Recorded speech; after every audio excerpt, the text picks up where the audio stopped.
My name is Sarah Bain. I'm the Senior Economic Development Policy Analyst for the BC Assembly of First Nations. I want to acknowledge the territory that I'm joining you from today, the unceded and traditional territory of the Shusha and Squamish First Nations. I'd also like to recognize all of the territories you are virtually joining us from today. If you would like, you can share where you're joining us from today in the chat. We're just a few minutes behind, so I'm going to move through just a little bit more quickly, and I'd like to take this opportunity to introduce Knowledge Keeper Carla George from Squamish Nation, who will open our session up with a prayer. Carla, we'll go to you. Hosiam, thank you. Welcome everybody to this beautiful virtual meeting. I understand there's quite a big delegation, and just really grateful to have a few moments here. I will start off with a song. Hopefully you can hear me. So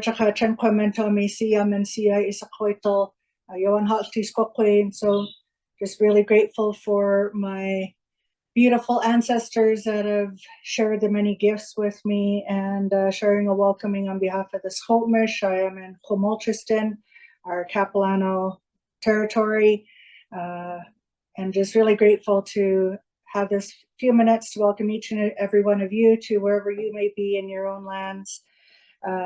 My late grandmother was Łutsël, and one of her favorite songs was Tum Tum Slolum. Not to put the plank, it's like a healing song to the woman Cecilia that this song came to.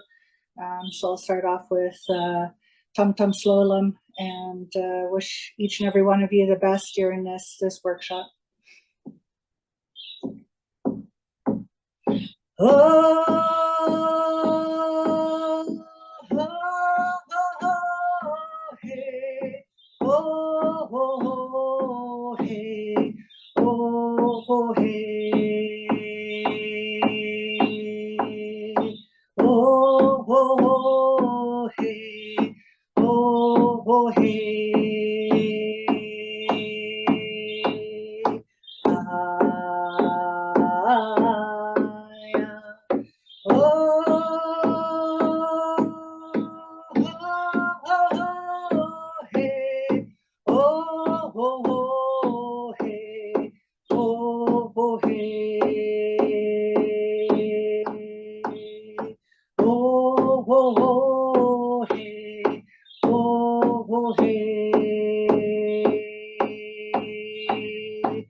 Thank you, my dear relatives.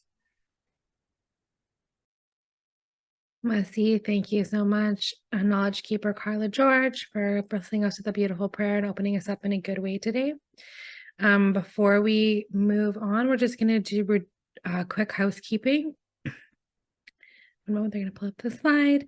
So just before we review the agenda today, I'd like to go over a few of these items. This session is being recorded. The recording will be shared with all attendees in a follow-up email and will be posted to the BCAFN website under our events tab. BCAFN and Ecotrust staff are here to support each of you. So at any time, if you need something or would like to discuss anything, please reach out to Rebecca Rogerson or Joseph Plant at Ecotrust or Patricia Rojas with BCAFN. If you have any technical issues while you're in the meeting, please contact Joanna Prince. And I believe they have dropped all of that in the chat if you need to come back to that information. Just briefly give an overview of the agenda. So we started a few minutes late, but we are on track. We'll have RCTG's opening remarks, presentations from Hereditary Chief Frank Brown and Stephen Nitah, and then a quick overview of the First Nations Forest Carbon Toolkit from our technical experts here with Patricia Rojas, Michelle Connolly, and Kaylin Sun, as well as a fairly generous question and answer and discussion period so that we can get feedback from you all as well. I will now move over to Regional Chief TG. So I'd like to introduce Regional Chief Terry TG, who will provide our opening remarks today. Regional Chief is currently serving his third term as RC for the BC Assembly of First Nations nationally.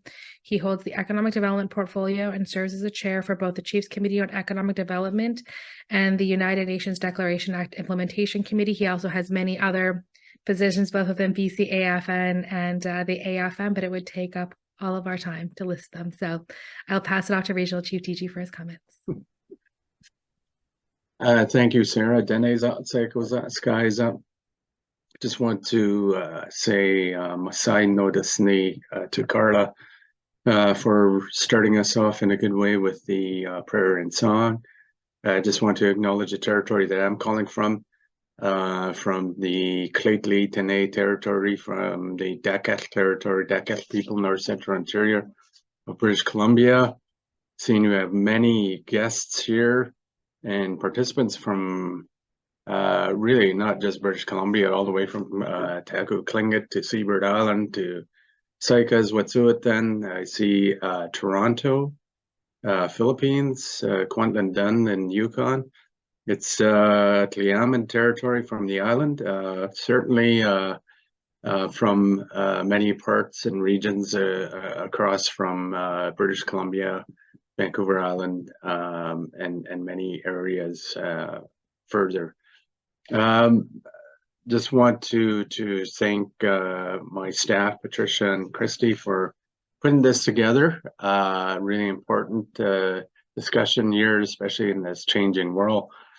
Thank you to the participants for attending this launch with really this First Nations Forest Carbon Toolkit. The intent of the toolkit is really becomes as a joint initiative between the BCAFN and I want to acknowledge Ecotrust Canada to support First Nations communities to really engage in forest carbon offset development while achieving conservation and economic sovereignty goals. Over the weekend, the BCAFN hosted a spiritual knowledge keepers gathering to discuss the issues with climate change and to help guide our response to it. Our elders, matriarchs, and spiritual knowledge keepers emphasize the need for Indigenous knowledge in mitigating irreversible destruction, colonialism, and capitalism. Elevating modern science were recognized as root problems. Recently, another UN report was released on November 20th, just ahead of the COP28, the 2023 emissions gap report. The report stated that Mother Earth is on track for warming beyond 2.5 degrees Celsius to 2.9 degrees Celsius in global warming, and highlights the urgency to cut emissions by 42% by the decade's end to keep global warming below the 1.5 degrees Celsius and keep it in check. A transformative and global response is certainly urgently needed, as we've heard from many Conference of the Parties since the beginning 28 years ago. Part of that is that forests play a crucial role in carbon balance. An average global forest that is 200 years old or older sequesters about 7 tons of carbon dioxide per hectare per year, roughly equivalent to what 1.5 cars emit in 1 year. We must keep our forests alive and conserve. BC's assertion of Crown ownership over 95% of forested area in British Columbia disregards First Nations Aboriginal title, treaty, and historical rights, and also our presence on these lands. When settlers arrived, they unjustly claimed ownership, seizing control of our resources, including the waters, the minerals, oceans, forests, and the natural capacity to store carbon. And certainly we've heard the denouncing of the doctrine of discovery and doctrine of terra nullius from many First Nations across this country, including the Vatican and the Pope, who stated that it was certainly a violation to Indigenous rights. Historical biodiversity loss also stems from colonization. Over time, more than 19 species and subspecies have vanished from our territories. This biodiversity loss is happening because our role as caregivers to these lands, waters, and all non-human beings was taken away. Despite challenges, First Nations lead conservation efforts, which have been exemplified by initiatives like the Great Bear Rainforest, which operates within the framework that upholds ecological harmony and community well-being. We are the people of this land. In our language, we say we are Yinka Dene. We come from the earth, we go back to the earth. Our knowledge lies on the land, so fostering robust conservation economies is a paramount goal for many communities in British Columbia. Achievable through creating conditions that respect First Nations jurisdiction and self-determination and sovereignty. Hereditary Chief Frank Brown, Heiltsuk First Nation, and Stephen Nitah from Dene First Nation, Łutsël Dene First Nation will discuss these topics today in today's session. Community-led carbon offset projects rooted in traditional knowledge and aligned with environmental stewardship continue to contribute to this equation. Establishing conditions also involves equipping First Nations with the necessary resources and tools for carbon offset development. BCAFN and Ecotrust Canada have been working to create a forest carbon toolkit in response to this need. This toolkit equips First Nations in BC with the essentials, offering insights into carbon offsets, their mechanics and guidance on initiating projects, which really is important to help our First Nations communities. Express gratitude to BCAFN and Ecotrust team for developing the toolkit and to others who contributed to making this toolkit a reality, including the Metcalf Foundation for providing financial support and all those that contributed to this very important initiative that we had developed from the BCAFN. And thank you once again to Ecotrust Canada, and continue to see many of the comments where everybody is calling from. So thank you for all attending today. Masai Cho. Thank you. Masi, thank you so much, RC, for coming and giving us your wisdom and your presence here today. I just wanted to make a quick note that all the questions and answers will be at the end of all presentations. However, please feel free to put questions in the chat during the presentation. We can revisit and address them during Q&A. Your questions and comments are invaluable to us, so we do want to make sure that they're being recorded, and we'll put that in the chat as well. I now have the pleasure of introducing some of our speakers today, our two speakers. Chief Frank Brown is a hereditary chief and a member of the Heiltsuk Nation from Bala Bala. He's an adjunct professor of resource and environmental management at Simon Fraser University, of recreation and tourism management at Vancouver Island University, and is a senior advisor to the Pacific Institute for Climate Solutions hosted by the University of Victoria. Chief Brown is also a member of the leadership team at the Indigenous Leadership Initiative. He was the founding director of the Heiltsuk Integrated Resource Management Department and director of Land and Marine Stewardship for the Coastal First Nations Great Bear Initiative. He and his wife Kathy own the Conservation Economy Initiatives, Sequest Development, a consultancy firm, and Uwala Marine Charters. To know more about Chief Brown, you can please visit our event webpage at bcafn.ca. I will also introduce Stephen Nitah before I hand it off. I will hand it over to Chief Frank Brown for his presentation so we don't get lost. Thank you, Chief Brown. Yo himas, waiumax, huawini sasam, nugwa gladliasila. Hello, good morning, everybody. My English name is Frank Brown. I bring you greetings from the Heiltsuk homelands in our village of Bella Bella in mid-coast of what is now referred to as British Columbia. I want to say Wallace Gayasika to the BCAFN for inviting me to contribute to this important dialogue and for the launch of this toolkit. The coastal First Nations, of which the Heiltsuk Nation is a member of, owns the Great Bear Carbon Credit Corporation since 2011. We've basically negotiated with the government of British Columbia. I think it's the largest Indigenous-owned carbon credit cap and trade enterprise in the world.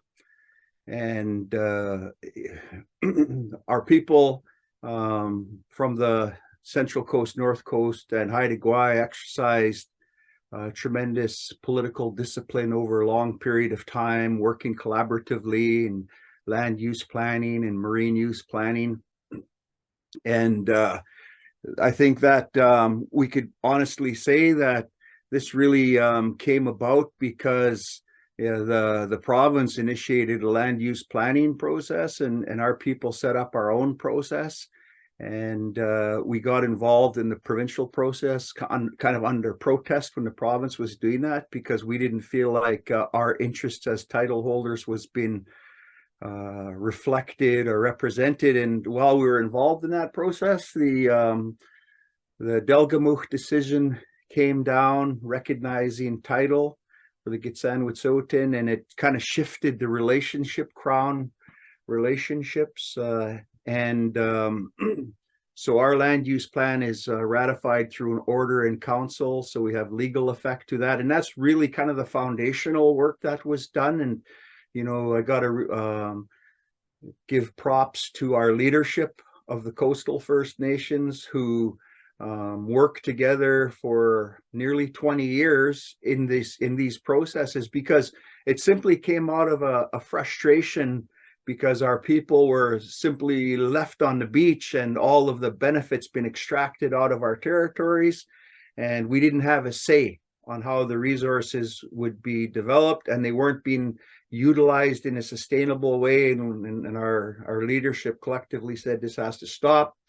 So I mean, this is a challenge because it's been a 20-year journey, and trying to share it in 10, 15 minutes is a bit of a challenge. But at a high level, what happened was the leadership came together, and there was an ethical debate about whether we should participate in the carbon credit business to sell this, because in some instances, one view was this is like 14th century Catholicism, where you can, you know, buy penance to commit your crimes and then wash yourself of your sins. And but you know, we had done all of that heavy lifting around the conservation of lands. Our conservancies were established, and we needed to create some benefits. It was a long process. The Great Bear Carbon Credit Corporation does the annual audit and handles the sale of the carbon credits for our nations. We negotiated an atmospheric benefit sharing agreement, a carbon credit transfer agreement, also the Great Bear atmospheric benefit sharing agreement, as mentioned, and then also established a partnership where the member coastal First Nations would be deriving the shares from the sale of the carbon credits and under our brand. And what this all basically did was it set it up for to move forward with the conservation economy. And under our land use plans, we've set aside 80% of the land base, and we can do non-timber forest products. We can do so obviously the sale of carbon credits and ecotourism. And so this is, I would say, very palatable to our people. Like it's for the Heiltsuk, we have, according to carbon dating, over 14,000 years of continuous occupation within our territories. So the ethics and values of a sustainable economy is not a foreign concept to us. It's something that we have lived and practiced all through that deep, long history back to when the earth was covered by ice and saber-toothed tigers were roaming the Pacific Northwest. And then it was abruptly changed by the forces of colonization. And so our leadership has adapted and adopted and used the best of Western science to move this forward. And it set the table to advance the conservation economy, which I've been asked to speak to. So I did prepare a couple of slides, which I didn't actually bring up. But what I wanted to also do is to share this video that it basically is on the herring roe on kelp fishery, which is a conservation-based fishery. So I'm trying to do right now. There it is. Every spring, when the herring arrive along the Pacific Northwest coast, our people's hearts are filled with joy because it brings a time of renewal. Families gather to harvest the herring roe. When the herring hit the beach to lay their eggs, it sparks off a whole chain reaction.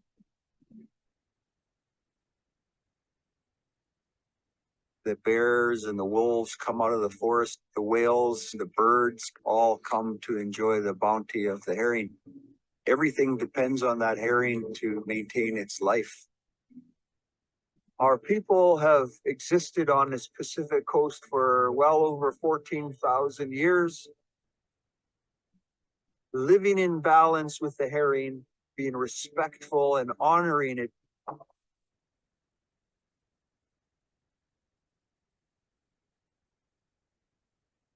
The Heiltsuk herring roe on kelp fishery, unlike other fisheries, does not kill the herring. It only takes the roe so that the herring can continue to spawn over multiple years.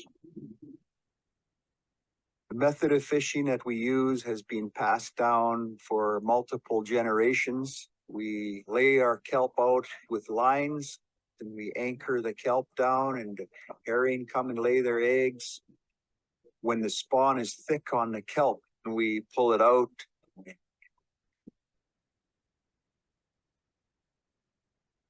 We grade it on the grounds. We transport it by boat to our nearby CFIA certified Bella Bella fish processing plant that we own to ensure the freshest product on the market today. This is one of the most healthy foods that you could consume. Very rich in omega-3s, tremendous source of protein, harvested in one of the most pristine marine ecosystems in the world. It has a unique crunchy texture. buyers prefer the golden colored roe that comes out of our coastal waters. Our people have been trading herring roe on kelp with our neighboring tribes for thousands of years. We want to share with other people the opportunity to renew their bodies and their minds and their spirits.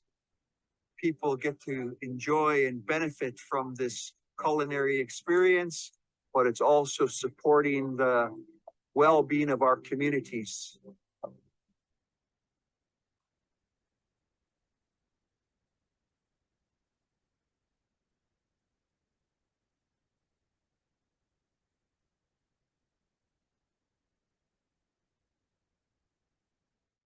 I'll just make a couple of concluding comments, if that's okay. I think that the brief video really represents the value and ethic of Indigenous place-based peoples, and the sale of carbon credits is a way to resource stewardship and support the conservation economies for Indigenous peoples and Indigenous communities. It's not good enough to just create this refugia for climate change. Part of the question that we have is, how will our people continue to exist within our territories?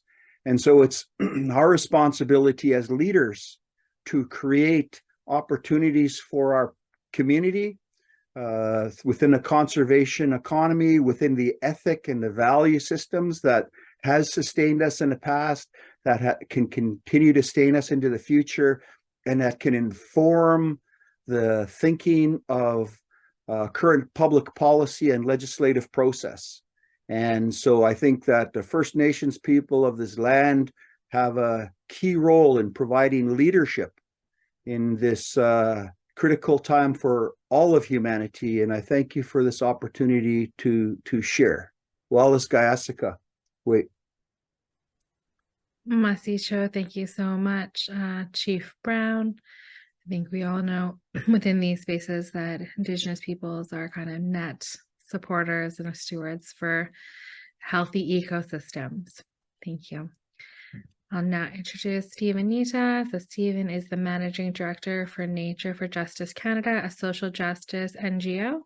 He is a current member of the Leadership Circle for the Conservation Through Reconciliation Partnership and is part of the Restore, Assert, and Defend Network, RAD, leadership group. During his time as elected chief, Stephen brought his community of Łutsël, Dene, please excuse me if I've said that wrong, First Nation to the table with the Government of Canada. On April 10th, 2010, LKDFN signed a formal agreement to start negotiations on the creation of a protected area in Dene, which was established in 2019.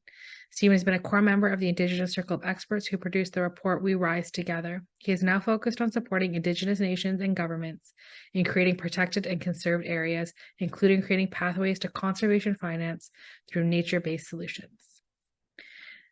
I'll bring Stephen up. I believe he will be sharing his own screen with his presentation.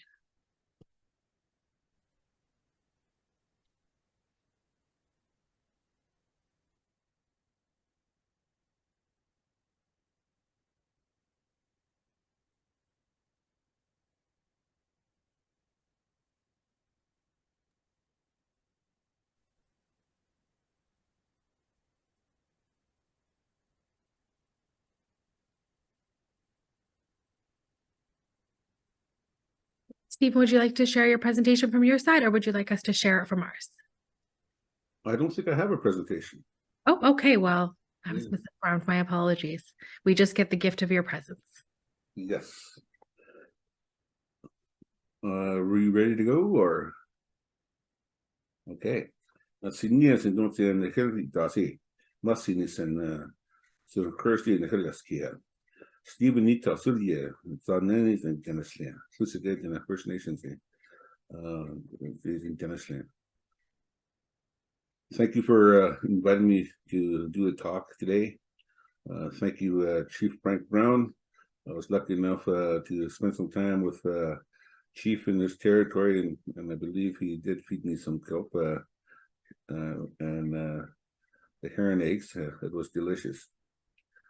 Today, I'm going to talk a little bit about site Dene, land of our ancestors, one of the first indigenous protected and conserved areas to be created in Canada, and Canada's commitment to protecting 30% and the opportunities for our peoples, indigenous nations and governments across the country from coast to coast to coast to get some semblance of land back through the creation of their own protected and conserved areas.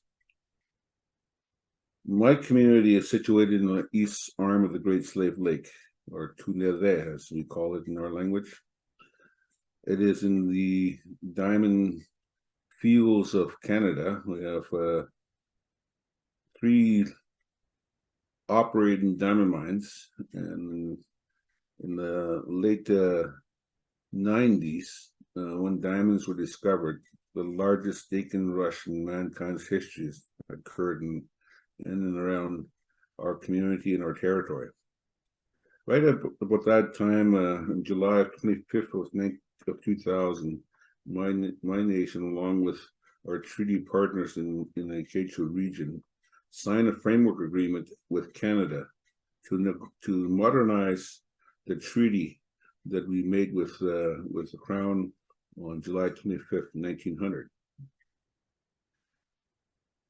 The comprehensive claim policy is not something new to us. We've seen the finalization of those negotiations with other First Nations in the Northwest Territories, and so understood that it's about land selection. We are the Łutsël Dene First Nations is the most northerly Dene community, also known as Chippewas. We're the most easterly community in the Northwest Territories. The closest community to the south of us is in Fort Smith, or Cha, right on the border of the Alberta border. To the east is Baker Lake in Nunavut. To the west is Yellowknife and the Inuit First Nations in Fort Resolution.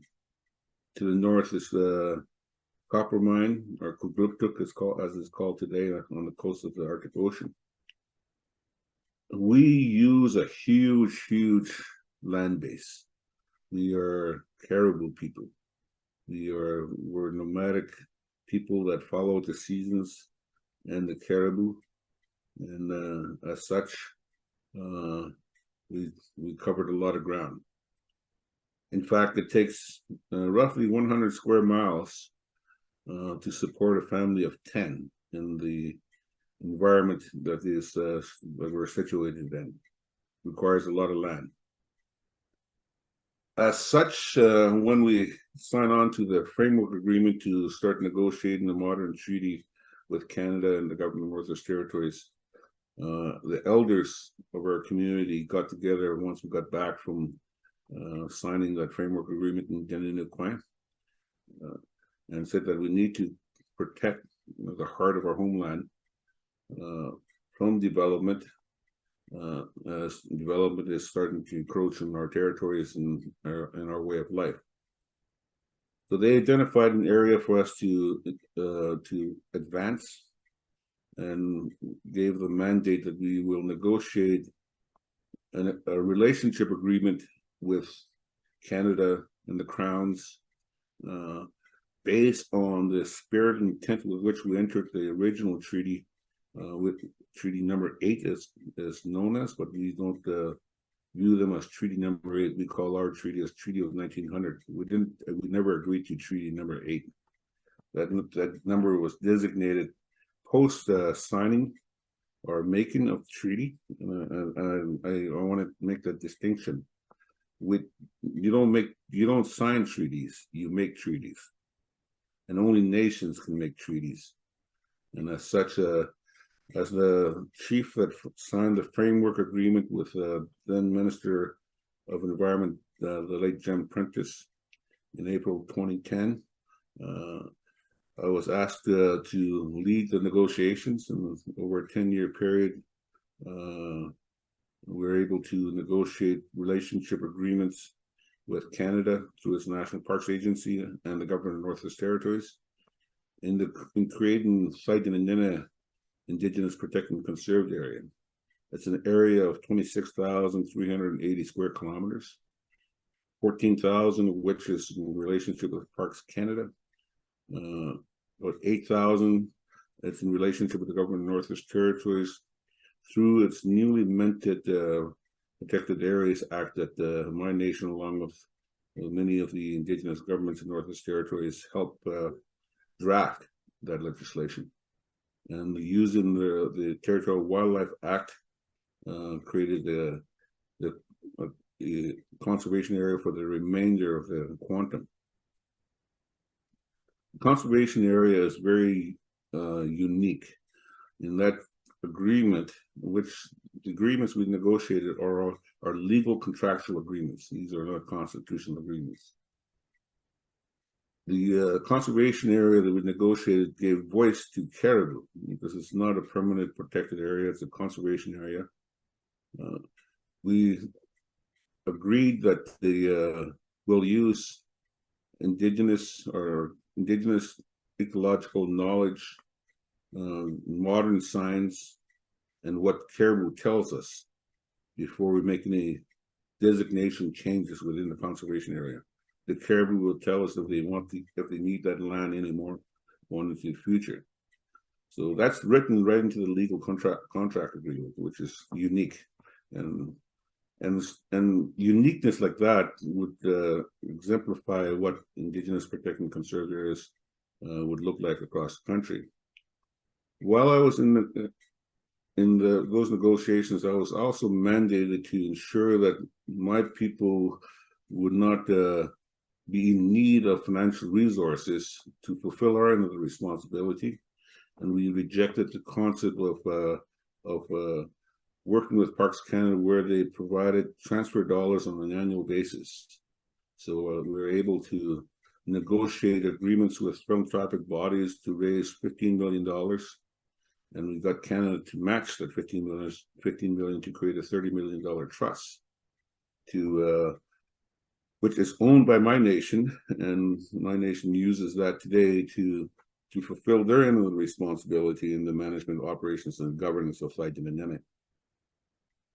Soon after the finalization of that financial agreements, I was told by the philanthropic bodies that this is a one-off. This is not going to be replicated. It's too much money, and that we won't see this again.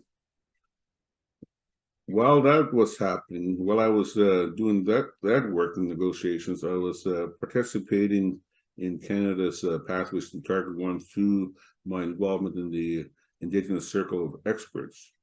Canada at that point in time was adamant that we're moving forward to implement the IPCA Accord that Prime Minister Harper signed in 2010, but sat on it.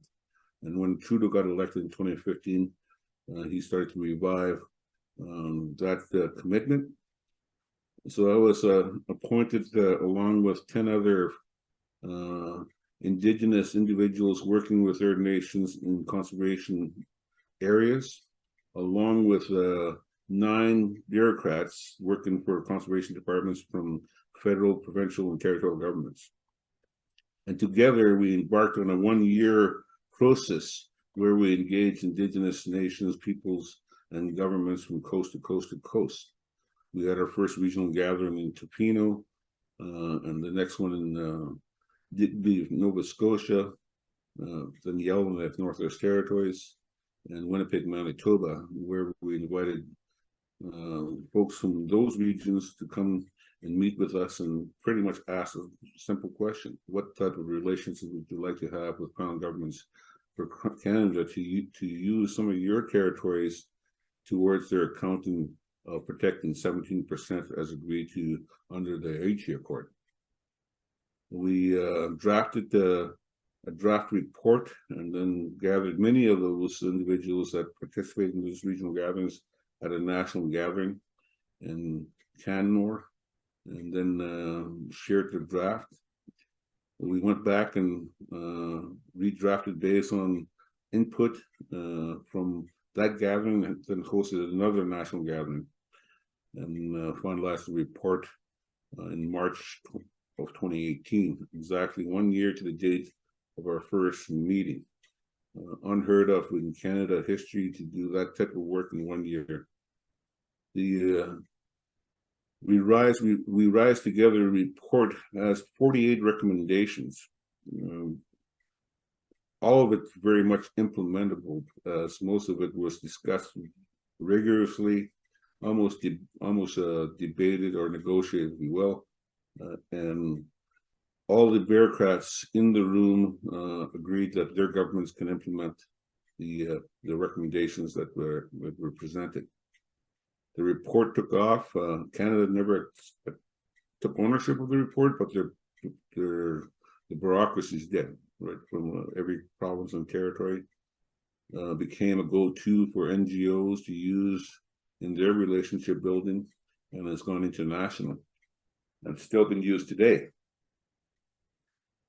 Since then, Canada and 160 other countries just recently signed the Coumang-Montreal Accord to increase the quantum from 17 to 30% terrestrially in inland waters, and from 10% to 30% of their oceans if they have it.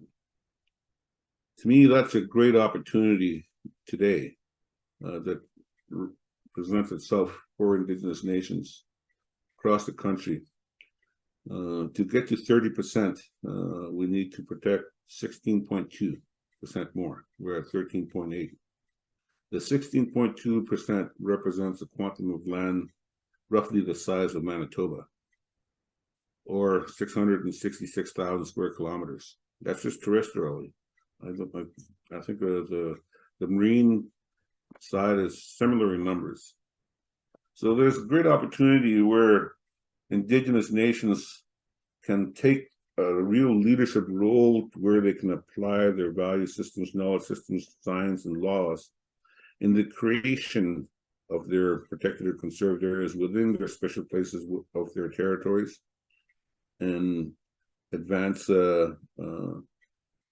these projects in a way that contribute to the socioeconomic advancement of their communities, and also to create climate refuge areas for the community and friends.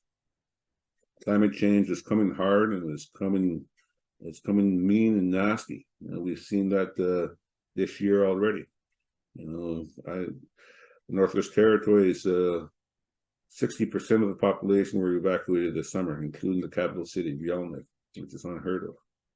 So the impacts of climate change is real, and it's happening real fast.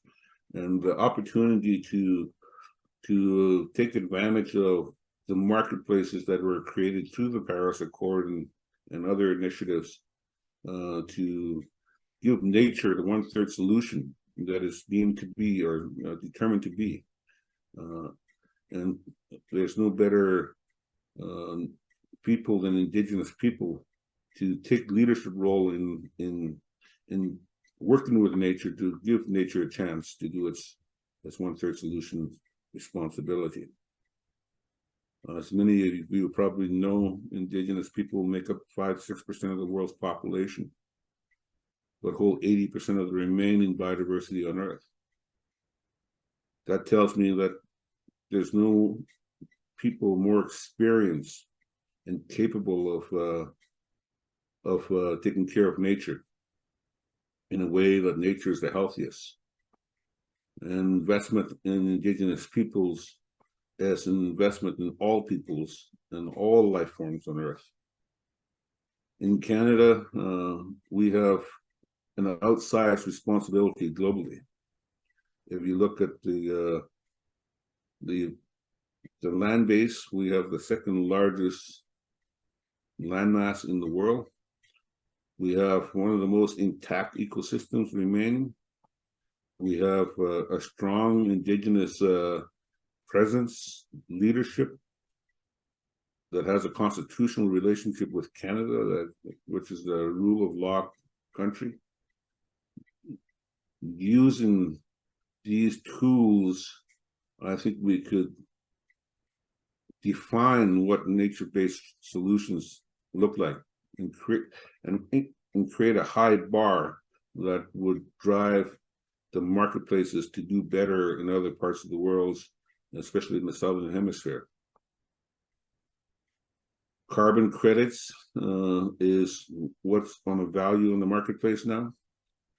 It's taken a beating in the media, and rightly so. A lot of the projects were not developed in a way that's that does what they say it's going to do, and certainly did not do it in a way that achieves social justice. In Canada, we have an opportunity to, by working together as Indigenous nations with public governments, to create a very high standard that can influence the global marketplace. Even though the carbon markets are taking a beating, what's coming to the forefront is that those projects that have a high social justice component to it amongst local and local communities and Indigenous peoples have a higher price point per credit on these carbon projects. IPCAs is the way to get Canada to 30%. It's not going to happen without Indigenous leadership and conservation. Already, there's over 100 IPCAs been declared from coast to coast and coast. Not all of them are supported by provincial governments that have administrative control over Crown and public lands. But, 500,000 square kilometers of land has been declared as Indigenous protected and conserved areas. So that's 166,000 less than the goal of to get to 30%. But I think we will get there. The reality of it, though, is that Canada is a huge landmass, but it's very relatively small population. Canada does not have the tax base to support 30% protected areas. In fact, Canada's largest protected area agency, the National Park Agency, which has 4.5% protected areas in Canada, operate at 70 cents on the dollar. They don't have enough money to fully fund their responsibility. So it's very important that our nations that are advancing their own protected and conserved areas are able to participate in the global voluntary marketplaces and domestic compliance markets to generate revenue to manage, govern, and operate not only their protected and conserved areas, but their territory as a whole, supporting conservation economies, etc., etc. Nature for Justice is a new NGO started recently to support communities on the front line of climate change, focusing on nature-based solutions, ensuring that agreements that are negotiated see that the majority of the revenues generated go back to the communities that are advancing these projects. That's the only way it's going to work.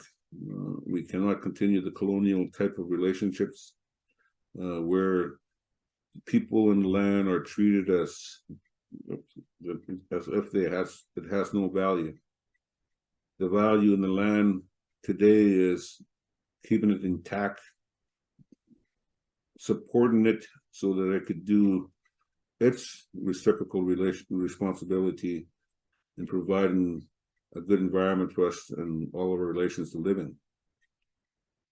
But creating nature-based solutions, projects, carbon projects, is a very complicated and costly process. Our operations in Africa, for example, the biggest challenge there is lack of capacity on the ground at the community level, at the regional level, to support nature-based solutions projects. Although carbon is the value today, we view carbon as a catalyst to support biodiversity, to support socio-cultural, economic aspirations of communities, to support nature and its ecosystems. And in Canada, there's a network, and I'm going to ask,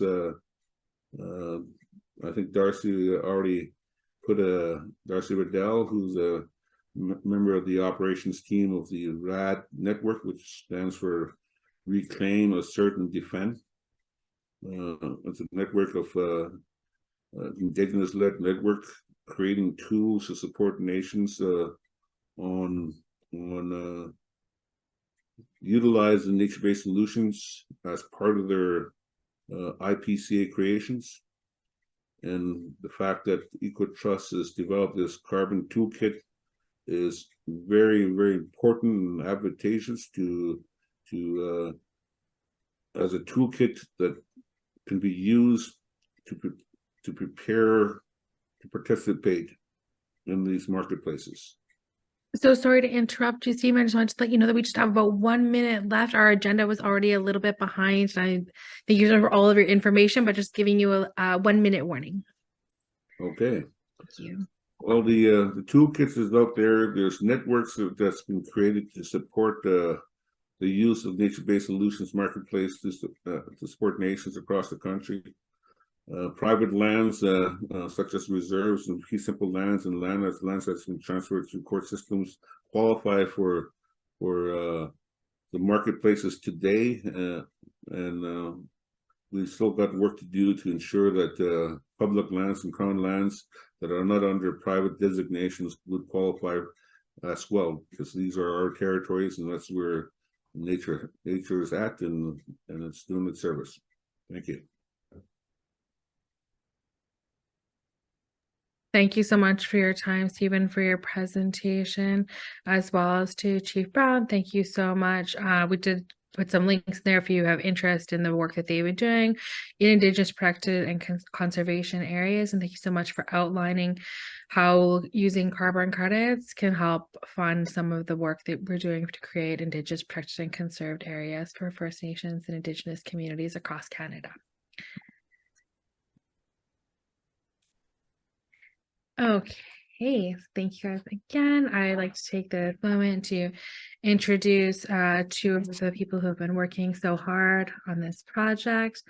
Our first one is Michelle Connolly. She's the project manager for Ecotrust and a forest ecologist living in Clele Dene territory, as well as my colleague at BCAFN, Patricia Rojas, who is our climate change coordinator and has worked extensively within this space, as well as created an award-winning carbon toolkit or carbon action plan. My apologies. So I will hand that over to Michelle and Patricia. Thanks, Sarah. And good morning, everyone. As Sarah said, my name is Patricia Rojas. I am the Regional Climate Change Coordinator for the BC Assembly of First Nations, and I'm joining this morning from the unceded traditional territory of Williams Lake First Nation in the interior of BC. So yeah, thank you very much for joining us today. It's very grateful to know we have lots of participants, and that means this topic is very important, of course, for everyone. So next slide, please. So how we start this journey? So in 2021, actually, it was 2021. At the end of 2021, the BCAFN received a mandate from First Nations leadership to support community-led climate initiatives across the province, and the goal was to place First Nations in a leadership role to advance climate initiatives grounded in their beliefs and priorities, and fostering the growth of a new, clean, and just economy facing to climate change and climate disasters. So also part of the mandate was to enhance First Nations resilience to climate change, focusing in both adaptation and greenhouse gas emission reductions. Advocate for the respect and implementation of First Nations title rights and treaty rights in carbon initiatives, particularly the right to self-determination, jurisdiction, free, prior, informed consent, and sovereignty. So to help achieve this mandate, BCAFN has been exploring different ways to how to support communities, how to undertake carbon projects to sell credits and generate economic benefits, while also engaging in conservation, protecting all forests, practicing traditional land stewardships, and creating a sustainable and holistic approach to environmental protection. So in 2021, with the support of Michelle, we prepared a First Nation carbon discussion paper, and this paper provides information, opportunities, and challenges found in current carbon policies and legislative frameworks. And the paper was received with enthusiasm and encouraged us to create more tools. So that's how this work started. So we partner with Ecotrust to start this First Nations Forest Carbon Toolkit. Can you go to the next slide, please?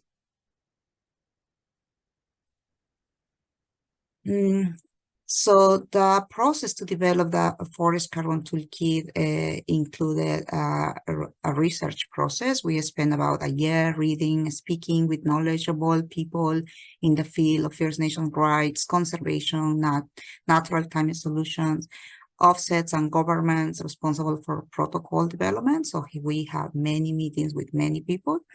We also partner with our technology partner, Evercity, to create a project idea not builder that Kaylin will present in a few minutes. And we also partner with Brioni Payne Illustrations to have some illustrations. The photos shown on the website are from Ryan Dickey, and the creative youth artist Baja Morgan designed the logo. We also ask knowledgeable people to do a peer review of that toolkit, and including carbon market experts, a law firm, and carbon project developers. So yeah, that's the way how we created this toolkit, and I will pass over to Michelle now to go through the toolkit a little bit. Thanks, Patricia. So we wanted to continue the momentum created by BC Assembly First Nations by developing something interactive that guides interested community members, leadership, or staff through the concepts related to land-based carbon offset projects, so that information, that the information is approachable and accessible. The toolkit will have illustrations and videos to explain technical concepts that are often difficult to grasp. It will have 5 sections, a glossary with definitions of terms, and something called the Project Idea Note Builder, which, as Patricia said, Kaylin is going to be showing in a minute. Next slide, please, Kaylin. So there will be sections in the toolkit, we call them modules, on natural climate solutions, carbon markets and offsets, carbon rights, entitlement and ownership, case studies of communities using offsets for revenue generation, and as well as how to approach project planning. And Kaylin will expand on this in a few minutes here. Next slide, please. So we want to emphasize that this is just phase 1 of this toolkit, and we intend to continue to build and revise it based on the feedback we receive from First Nations users. We also plan on adding more modules. So for example, we'll be adding a module that addresses governance structures for handling multiple revenues for communities that are doing carbon offset projects. So what models might work best for nations? For example, some communities are setting up stewardship societies. We have a contact page under the About Us section that we welcome you to use for feedback and to get in touch if you'd like us to come to your territory to present this information to you or to do it virtually. The BC Assembly of First Nations has also been engaging directly with the provincial and federal governments on carbon offset protocols to advocate that their policies benefit First Nations and respect First Nations rights. Next slide, please. So this is simply a list of our team. We're all working together on this. Next slide, please. And of course, we would really like to give a heartfelt thanks to the Metcalf Foundation for supporting this work on behalf of Ecotrust Canada and BC Assembly of First Nations. Thank you. So Kaylin, you're next. I'll just quickly introduce Kaylin. Kaylin Sun is a program manager at Ecotrust with a background in carbon markets. She'll be taking you through a demo of the website today, and she'll take us on a tour through this exciting toolkit.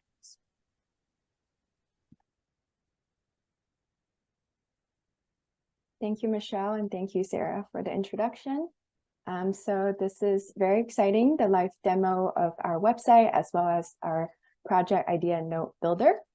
So while I'm pulling up the website, I recognize that we have only a few minutes together. So I want to apologize in advance that this will be a little bit fast paced, but the website is up, everything is live. So we really recommend you to explore the website on your own time if you wish, and because there's lots of materials that's on there. And I want to acknowledge the traditional territory that I'm on. So I'm grateful to live and work on the traditional territory of the Mississaugas of the Credit, Anishinaabe, Chippewa, Haudenosaunee, and the Wendat peoples, also referred to Markham, Ontario. So in this demo, I'm going to show you, we'll take a tour of the website. We'll take a look at the learning modules that Michelle just mentioned in the Forest Carbon Toolkit, as well as the project idea note builder. So this is the homepage of our website. You can go to the site by going to the address carbontoolkit.org.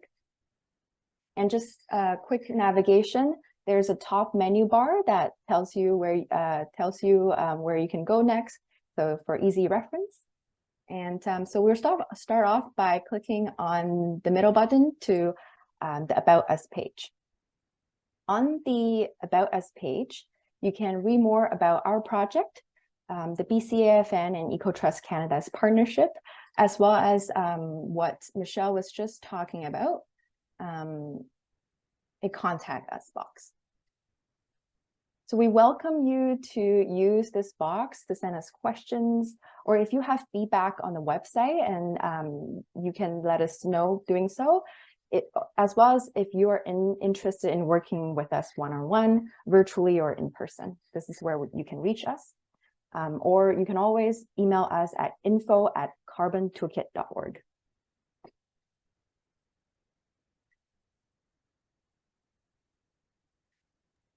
Thank you so much to Kaylin. Are you done? Oh, not yet. Oh, so sorry. I'm so sorry. I saw no worries. There's so much more to show. We won't even have time for everything. But so just want to give a quick shout out to our amazing young artist, Beja Morgan Bank, who designed our First Nations Carbon Toolkit logo. In the spring, we held a national design contest for First Nations artists under 30, and Beja stood out to us with her stunning design as well as the backstory.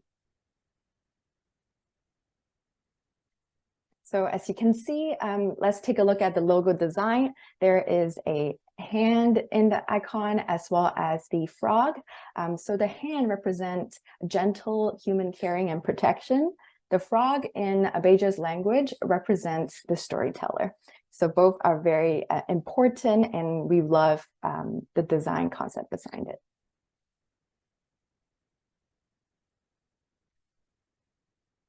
And feel free to take a look at this page in detail. And this is more about Beja, and then as well as her other work.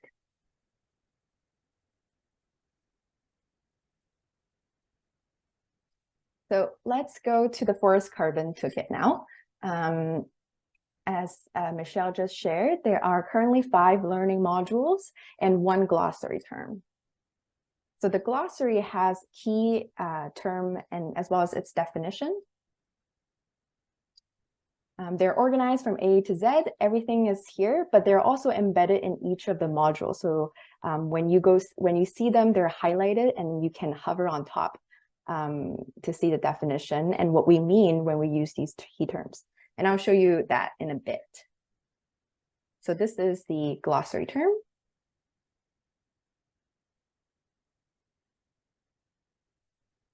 And then let's go to the module 1 as an example.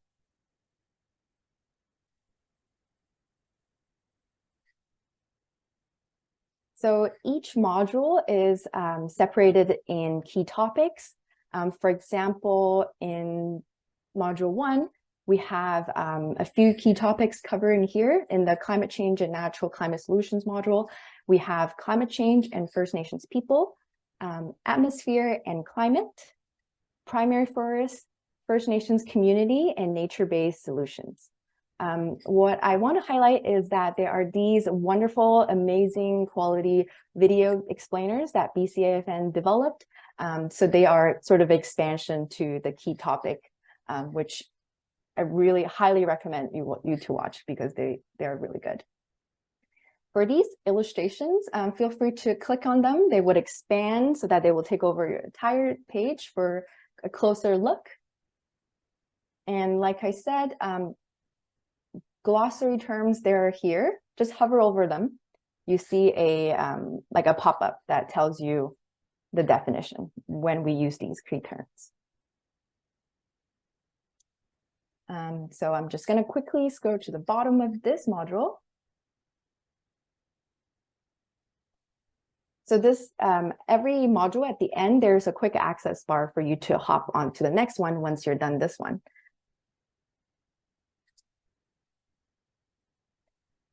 So unfortunately, we won't be able to have time to go through all of them because I want to highlight the other major component. Look at Sarah's beautiful face here. So I want to highlight the other major component of the First Nations Forest Carbon Toolkit, which is the Project Idea Node Builder. So the Project Idea Node Builder is a technical tool that is custom designed and developed by our technology partner, EverCity. It's a tool that allows you to create an early stage carbon offset project document tailored specifically to your project or your land base. So it's very neat. This is a page on our website that tells you a little bit more about the tool. On the top, it's a quick access bar. You can use this to sign up, to log in, or watch our demo video. So these are 3 demo videos that, we produced to walk you through step-by-step on what is the Project Idea Node Builder, how to sign up for one, and how to navigate the pin builder and what it looks like inside. I'm just going to quickly check the chat. Am I okay in the chat? Okay, cool. Then I'll carry forward. I will hop into the actual platform of the pin builder. So do watch our video to sign up for one. Oh, I need to share again. Sorry. So this is what it looks like inside the PIN platform. If you have successfully registered and logged in, this is what you see, and you'll know you're in the right place because the image in the background, it's the same as our website. So on the top left, there's 2 menu icons. So this first one is PIN, which is this dashboard. And then the second one is team. So we have the option to invite other team members to collaborate with you and work on one pin together or multiple pin together, however you like. So because we do know that a pin is not an easy document to put together, and really sometimes you need a team to work on together. So we have that option enabled for you. So in the middle is where the project idea node documents will be. Everyone, when you first log in, you have a sample pin, which is this one, is an example for your reference. But you can create as many pin as you like. So I'm going to open it just to show you what it looks like. I understand that I recognize that the text may be a little bit small on this home screen here, but on the demo, I wanted to show like what it looks like from a high level standpoint, but it is all there if you want to take a closer look anytime. So the PIN is organized in 5 sections. There's summary, detail, GHG emissions, and then co-benefits, as well as viability. And within each sections, for example, here in the summary, there are text below questions that provides you guidance on what to fill in here. And in certain questions, there are extra examples in these purple bubbles that you can refer to for external resources or what is expected in these questions. So I also want to highlight here, which is a comment function. Remember that I just said that you can invite team members to your team. You can, once they're on your team, you can actually collaborate using the inbox. So let's say that I have a team member and I have a question about 1.1.8. I don't know what to do. I can type, and then I can send it away. And for my team member, they will be able to see an icon that is lit up here and indicating that there's a comment, so they can help me in there.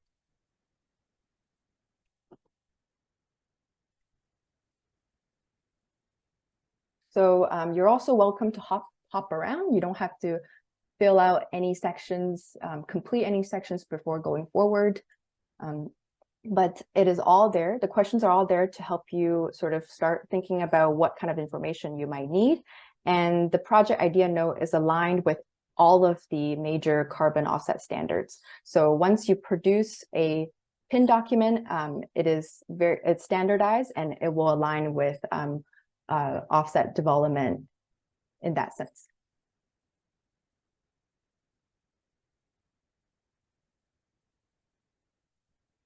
Okay, so let's say that you have done a little bit of work and you want to export it. So in order to do that, you can just click on the download option. What you will get is a Word document of your PIN. Everything will organize in the same way inside as it will be in the platform, but it will be organized in a text space, so you can easily edit it, you can share it, you can work on the PIN offline if you wish. So there's that option for you.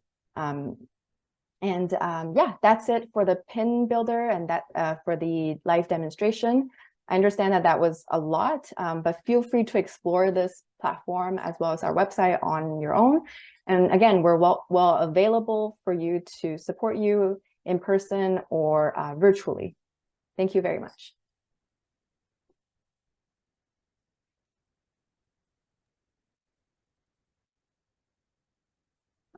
Thank you so much to Patricia, Michelle, and Kaylin for this kind of wonderful overview of the project to date. We'll now be moving into our question and answer discussion. Just so that you guys know, we do have a little bit less time than we had planned on, so please raise your hand if you have any questions or comments. You can unmute and introduce yourself and tell us your questions or thoughts, or if you prefer, you can put your questions into the chat and I can read them on your behalf. In the interest of time, please try to keep your questions short so we have time to respond appropriately and give time and space to as many participants as possible. If you do have questions that we cannot answer within this time frame, we will follow up with you. You're of course welcome to reach out to any of the contacts that were shared earlier in the meeting. And we look forward to engaging with you. So with that, I believe we do have some questions in the chat. We will be alternating between the chat and those that raise their hands.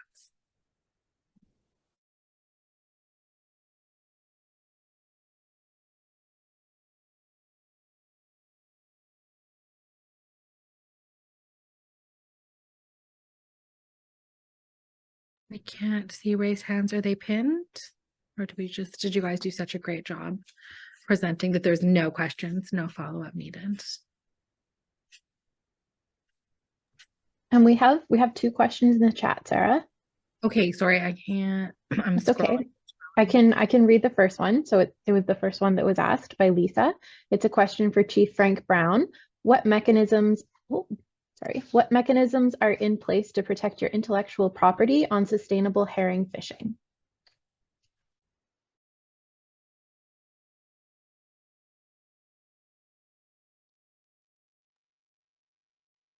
Thank you for that question. I think it's just an ancient practice, and actually what happened was a couple of our members were busted and for illegal fishing, and it took them 9 years and $900,000 to be vindicated by the Supreme Court of Canada in the Gladstone decision.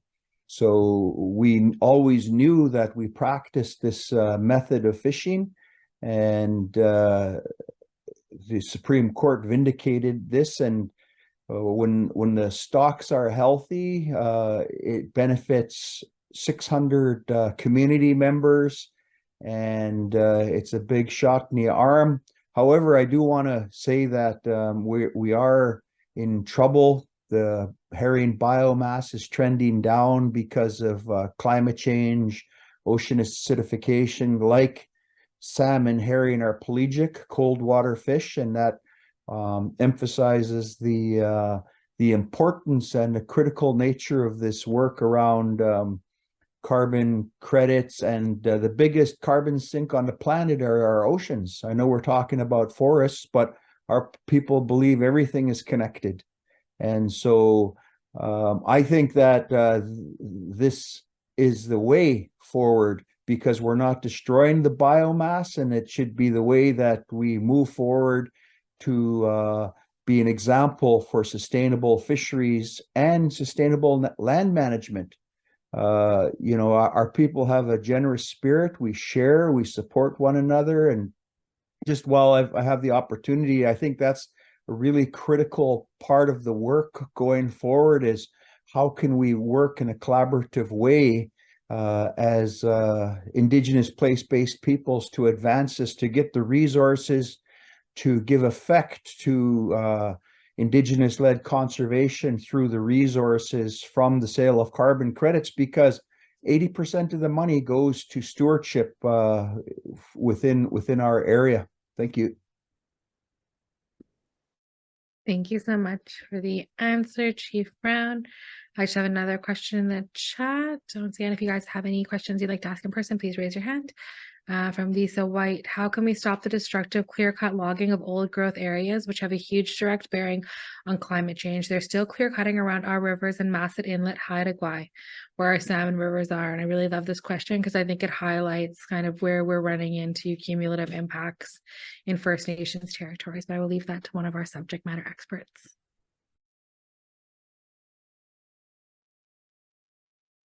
Well, I could give it a shot. I'm not from BC, but you know, as I said earlier, the colonial history is that the land is treated as having no value unless it's torn up and you cut it down or dig it up and then make a product out of it, and before you could create value out of it. Today we know that nature is, we can't live without nature, and by creating nature-based solutions projects, there's a financial value created to maintain the ecological integrity. And I think that's one of the benefits of developing nature-based solutions projects, especially on Indigenous protected and conserved areas, where you could have a boundary. There's two essential things that's required to participate in the marketplace. You need to demonstrate additionality. Basically, it means is that the area a threat to development? And if it's a threat to development and you stop development, then you qualify for additionality. That's one. And the other one is jurisdiction. You got to be able to give comfort that the commitments made to developing and maintaining a nature-based solutions project is long-term, so that they want to know that no one else is going to come in and change the conditions of agreements. So there, I think where it comes to crown lands and public lands, creating an IPCA helps create a boundary, and within that boundary, you could create certainty to address the jurisdictional aspects of it. So additionality and jurisdiction. And yeah, if you could create a financial value that's respected by public governments that who are responsible for issuing third-party interests in our territories, then that's one healthy way. I'll add specific to the question on Hereditary, and it is, you know, a very specific and sticky issue that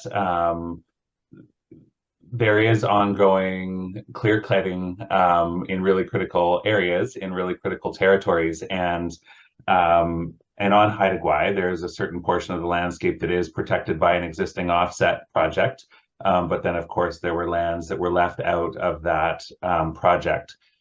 So I think that the solution to this carbon offsets and sort of, you know, the world and the realm engaged with through this carbon toolkit really would be looking at, you know, is there an additional offset project to be developed on the lands that are currently unprotected? I think there would be work also to make sure that, you know, these lands aren't already protected. So there's sort of a guardian's aspect that comes into play, that making sure that existing commitments are being kept. And I do think that there's also that sticky situation that we always face where, you know, there are existing, you know, economic and cultural realities and stakeholders that are doing things like clear cutting in landscapes that, you know, many people believe shouldn't. And so it is that dance of how do we convince people to let that go? How do we force people to let that go? How do we incentivize people to let that go? So I would say looking at expanding or growing new carbon offset projects on that landscape would be valuable. I also know that Canada's Nature Smart Climate Solution Fund that was established a couple of years ago has been a very interesting tool to bring carbon finance from a slightly different vector, a slightly different path. So rather than an offset project, it's the federal government paying for climate impact and protection with a climate lens, but slightly different rule sets than of a carbon offset project. Other aspects that we see are that there are large chunks of money getting out the door and onto the landscape right now. Our work at Ecotrust Canada is certainly looking at and contributing to the development of the Nature Smart Climate Solutions Fund program. We also hope to be including more of that information into this toolkit as time goes on. So more offset project, guardian work, and looking at Nature Smart Climate Solutions Fund. Thank you. Thank you so much, Joseph. We are at 11:30. I'm just going to look to our other organizers on whether we'd like to extend for 5 minutes to go through the existing questions. I'm seeing a thumbs up from Joseph and nods all around. Okay, so I'm going to try and move through these questions in just a few moments. Please let me know if I'm reading too quickly. Leona Antoine, does this align with current certification overall mandates from FNFC? I'm going to assume that this is First Nations Forestry Councils and not fisheries. And how does it measure with the global climate initiatives? Just briefly, the First Nations Forestry Council is born out of mandate from the BCAFN, but I will let the technical experts measure the rest of that, or answer the rest of that. Maybe I can jump to respond to the question. The toolkit provides like basic information about carbon offsets development, of course, aligned with what we have here in Canada and BC. So it's, I could say it's aligned, but what the toolkit wants is to provide that support to First Nations who want to engage with carbon offset development. So it's more general. I think the First Nations Forestry Council also has the mandate to advance and support communities. So I think we are on the same page on that. And maybe I will leave that the other question to Michelle, if you want to jump up and see the alignment with BC of the current climate. I think it was methodologies, if I'm not wrong. And how does it measure with the global climate initiatives? So I might answer this in conjunction with the question that just popped up about whether it has a relationship to the new nature agreement. We know that protecting land is very much protecting intact ecosystems in particular is very much consistent with supporting global climate and nature goals. I think those things have to go together all the time. We need to be addressing biodiversity loss and climate change at the same time. So, and whether they're consistent with that is dependent on what the nature of each project is. And we're hoping that this tool is a way to allow First Nations to self-determine what they want to do on their land and get revenue from protecting both those things. So I'll stop there. Thanks. Thank you both for your questions. We have one in person. Thank you so much. RC, if you could unmute yourself. Yeah, thank you. Before I leave, I do have to attend to another meeting. Just thank you for this. This really is an offshoot of previous work done, including the discussion paper on carbon that we developed a couple of years ago. The other thing that fits in, I suppose, well, is as you well know, Michelle just mentioned it, the conservation agreement that was signed between the FNLC, the BC government, and the federal government. The only tripartite agreement in this country right now. I certainly hope there's more, which is really beginning to look like there is more resources. That's well over $1 billion, and that's part of also the recent announcement of 150 million from the province of BC, along with philanthropists funding, if you will, of 150 million with the BC Parks Board. I think, one has to, because I'm also on the Parks Board, one of the things that they're really looking at is to finding more IPCAs. And I guess one of the ways we should be looking at this is how does this all fit in with really Indigenous protected and conserved areas. Certainly know there are many First Nations that are interested in that. And more of my mandate with the BC Parks is to utilize that 300 million that was announced for IPCAs. And beyond that, I would say the conservation of getting 30% by 2030 is part of the, I suppose, the goal with a lot of the conservation that we see with this tripartite agreement. So that being said, we have yet to explore, especially in terms of carbon, how that can fit in with all this discussion. That being said, thank you all for attending this, and I do have to go and certainly see that as much as over 100 people showed up to this discussion. There's great interest, and just keep tabs on this. And thank you to my staff, BCAFN, Ecotrust, and all those that took part in the development of this toolkit. Thank you, Masi Cho. Masi, thank you, RC, for your presence with us today. I'm just scrolling quickly through the questions. I think most of them have been answered by the folks at Ecotrust. I just see one from Lynn Morrison. Does the toolkit have a relationship to the newly released nature agreement? And I think we'll have to close it there. All other questions will be responded to by email through the technical experts, or if we can, through our speakers.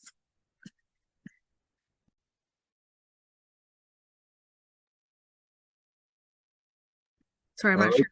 Thank you very much, everybody, and thank you to Ecotrust and the BCAFN for organizing this webinar and developing this very needed and timely toolkit. The opportunities in front of us and the great challenge of climate change impacts and biodiversity loss is pushing right upon us. It's a social issue that the environment and people are going to pay the price for.